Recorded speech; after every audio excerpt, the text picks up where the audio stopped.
घने जंगल में अंधेरे और मौत का साया था। लोग कहते थे अगर उस रास्ते पर कदम रखा तो लौटकर आना नामुमकिन है, क्योंकि वहां रहता था इंसानों की उंगलियों की माला पहनने वाला खूनी अंगुलीमाल।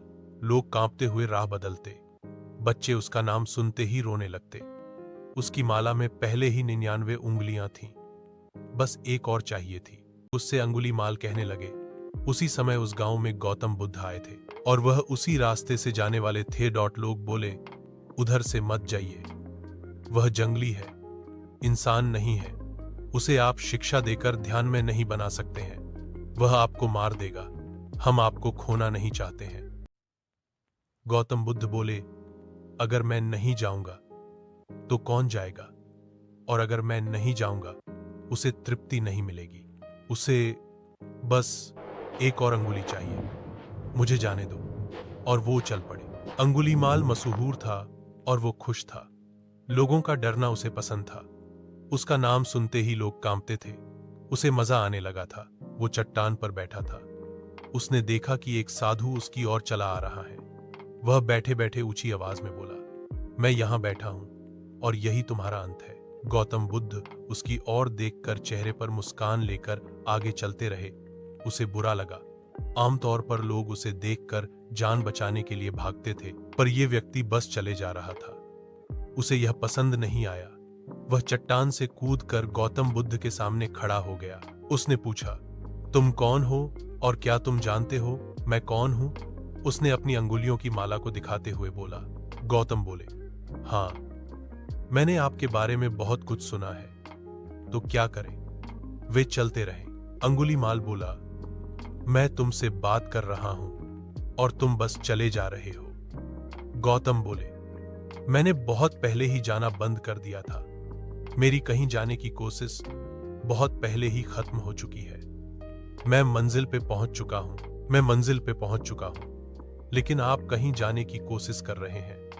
तब अंगुलीमाल हंस पड़ा और बोला, बकवास, तुम जरूर एक पागल आदमी हो। मैं यहीं खड़ा हूं और तुम कह रहे हो कि मैं जा रहा हूं। तुम जा रहे हो और कहते हो कि रुक चुके हो। तुम्हें हुआ क्या है? गौतम बोले, मेरी जाने की कहीं इच्छा खत्म हो चुकी है, लेकिन आप कहीं जाने की कोशिश कर रहे हैं। लेकिन आपको तरीका नहीं पता। आपको मेरी अंगुली चाहिए या गर्दन? आप मेरा सिर काट कर अपने गले में लटका लीजिए। मेरी मंजिल मुझे मिल गई है। मुझे मेरे शरीर से या यहां होने से कोई फर्क नहीं पता। आप जो चाहें मेरे शरीर के साथ कर सकते हैं। अंगुलीमाल को लगने लगा कि इसे मारकर कोई खुशी नहीं मिलेगी, क्योंकि इसके अंदर डर नहीं है। फिर वो बोला, तुम बताओ ये क्या है? तुम चल रहे हो और कहते हो कि रुक चुके हो। गौतम बोले, आप अपने तरह से तृप्ति खोज रहे हैं और मैं तृप्त हो चुका हूं। आप मेरी जान ले सकते हैं अगर आपको तृप्ति मिले तो, क्योंकि लोगों को तृप्त करना मेरा काम है। अगर ये इतनी आसानी से मेरा गला काटने से हो जाए तो काट दीजिए। समस्या ही क्या है? उसने कदम बढ़ाए। तलवार नुकीली बनी, आंखों में एक आखिरी लड़ाई की चमक। पर जैसे ही उसने वार करने की चेष्टा की, कुछ अजीब हुआ। उसकी तलवार हवा में अटक सी गई। जमीन ने जैसे उस पर भार डाल दिया हो। वह चकमक गया। उसने फिर जोर लगाया, पर शरीर ने उसका साथ नहीं दिया। गौतम के शब्दों पर अंगुलीमाल के भीतर कुछ टूट गया नहीं, पूरा ढांचा हिल गया। वह क्षणिक निश्चय, वह कठोर अहंकार अचानक सवाल में बदल गया। अंगुलीमाल बुद्ध के चरणों में गिर गया और कांपते हुए आवाज में बोला, अगर आप सच कह रहे हो, अगर आप पहले से ही तृप्त हो तो बताओ, कहां से आई यह शांति? क्या यह जन्मजात है? क्या इसे खरीदना होगा? या क्या यह मेरे गले पर मौजूद ही है?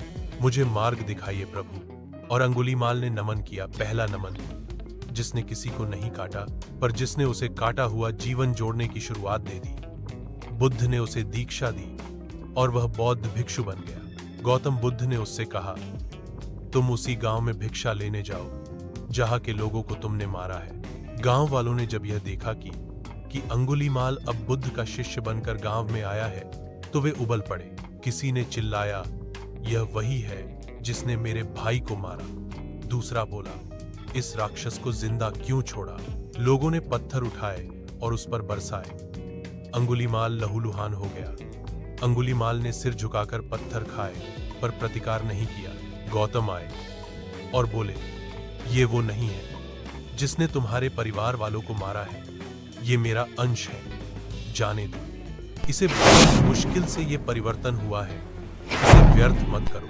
और अंगुलीमाल ने पूरी जीवन जन सेवा के साथ गौतम बुद्ध के उपदेशों को जन जन तक फैलाया। यह कहानी हमें सिखाती है कि चाहे कितना भी अंधकार क्यों न हो, करुणा की एक किरण उसे बदल सकती है। और सबसे बड़ा योद्धा वही है जो खुद के भीतर के अंधकार को जीत ले।